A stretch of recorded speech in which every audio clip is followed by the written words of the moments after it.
আপনাদের সকলকে নমস্কার জানাই। আমি শ্রী রাজজ্যোতিষী বিশ্বনাথ চক্রবর্তী। বহু মানুষ আমাকে অনুরোধ করেছে যে স্যার শনি সাড়ে সাথী সম্বন্ধে কিছু আমাদের বলুন। আমি তাদের অনুরোধেই এই ভিডিওটা করছি। দেখুন, শনি সাড়ে সাথী পড়া মানে এই নয় যে আপনি একদম শেষ হয়ে যাবেন। এসব কথা মাথা থেকে আপনারা উঠিয়ে দিন। আপনি যত জায়গাতে যাবেন বিভিন্ন মানুষ বিভিন্ন ধরনের কথা আপনাকে বলবে। শনির সাড়ে সাথী মানে এই যে 7টা বছর কি করে, শনি কি 7.5 বছরে তাকে মেরে ফেলে, কর্মহারা হয়ে যায়, সংসারে অশান্তি করে? সেই ব্যাপারেই আপনাদের সাথে আলোচনা করব। আপনি যেখানেই যাবেন, যখনই বলবে আপনার শনির সাড়ে সাথী, আপনার কাজ চলে যাবে, কর্ম থাকবে না, এই যে লোক ভয় পেয়ে যায়, এই ভয়টা কিন্তু আপনারা পাবেন না। প্রথমে আপনাকে জানতে হবে আপনার সাড়ে সাথী হোক, কিন্তু আপনার জন্মকালে এই মহারাজ শনি কোথায় ছিলেন, মহারাজ শনি কোথায় ছিলেন। যাদের জন্মকালে অষ্টম স্থানে শনি ছিলেন তাদের ক্ষেত্রে একটু প্রভাবটা বেশি পড়ে। অষ্টম স্থান হচ্ছে ব্যাধি এবং মারক। শনি যে জিনিসগুলো করে, প্রথমেই আমরা সবাই জানি শনি হচ্ছে ন্যায় কারক গ্রহ, ন্যায় কারকের ফল দেয়। আপনি যেভাবে চলবেন, এতদিন যেভাবে আপনি কাজ করে এসছেন, তার ফলটা কিন্তু আপনার এই পেয়ে যাবেন সাড়ে সাথীতে। সাড়ে সাথী হলেই যে আপনার দুরবস্থা হবে এটা নয়। সবসময় জানবেন মহারাজ শনি ফল দেয় মানুষকে ধীর গতিতে। যেমন আপনাকে একটা উদাহরণ দিচ্ছি। দেখা গেল আপনি চাকরির জন্য পরীক্ষা দিয়েছিলেন, পরীক্ষা আপনি ভালো দিয়েছিলেন, সব দিয়েছিলেন, সেটার কোনো প্যানেলই বেরোয় নেই, আপনার কোনো খোঁজই নেই। হঠাৎ করে দেখতে পাবেন সেখান থেকে আপনাকে ডাকা হলো। হঠাৎ করে হয়তো দেখা গেল একটা লোনের জন্য আপনি অ্যাপ্লাই করেছিলেন, লোনটা আটকে গেছে, 6 মাস 1 বছর হয়ে গেছে।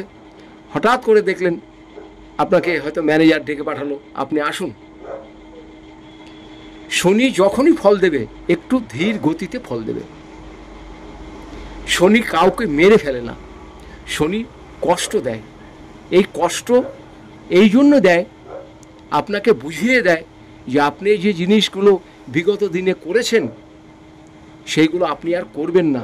আপনি এখন ভালো হয়ে যান, নিয়ম নিষ্ঠাভাবে চলুন, আমি আপনার পাশে আছি।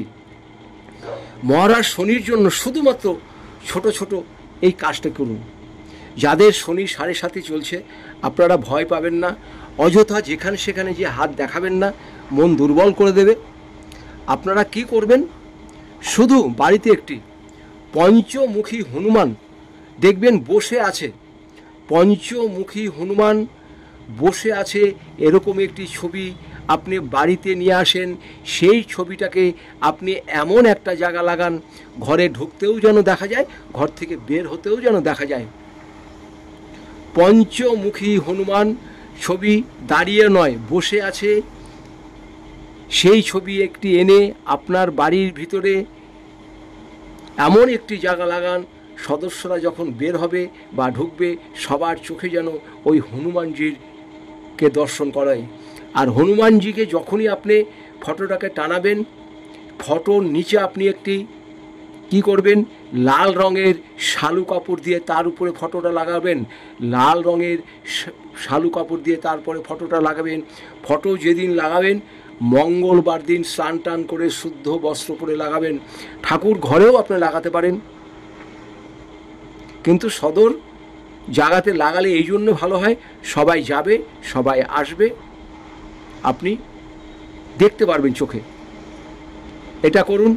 শনি সাড়ে সাথী আপনার কোনো কিছু খারাপ হবে না, এটাই আপনাকে বলছি। কিন্তু আপনি ফটো লাগালেন আর যেমন তেমনভাবে চললেন, সেটা চললে চলবে না। আপনাকে নিয়ম নিষ্ঠা করে চলতে হবে, দান ধ্যান করতে হবে, ঈশ্বরকে বিশ্বাস করতে হবে, হাত পা সবসময় পরিষ্কার পরিচ্ছন্ন রাখতে হবে, শরীর সবসময় পরিষ্কার পরিচ্ছন্ন রাখতে হবে। আর বাড়ির সদর দরজার সামনে বের হতে একটি তুলসী গাছ আপনি লাগিয়ে রাখুন, একটি তুলসী গাছ আপনি লাগিয়ে রাখবেন টবে করে। তার কারণ হনুমানজির প্রিয় হচ্ছে তুলসী গাছ, হনুমানজির প্রিয় হচ্ছে তুলসী গাছ। এই তুলসী গাছটা লাগালে আপনার হনুমানজির প্রভাবটা আরও ভালো পড়ে। শনির সাড়ে সাথী নিয়ে কেউ ভয় পাবেন না, খালি এই কাজটি করুন।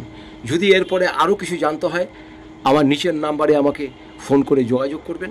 আমি এখানে কুষ্টি করি, বিবাহের জটক বিচার করি, বাস্তু বিচার করি, আর সন্তানদের পড়াশোনা নিয়ে আমি গাইড করে থাকি। যেসব সন্তানদের বিয়ে শাদী হচ্ছে না, ছেলে বা মেয়েদের বিয়ে হতে বাধা হচ্ছে, আপনারা যোগাযোগ করুন। আশা করি আপনারা ভালো ফল পাবেন। সবাই ভালো থাকুন, সুস্থ থাকুন। আপনাদের সকলকে দুহাত জোর করে মাথা নিচু করে আমি নমস্কার জানাই। ভালো থাকবেন।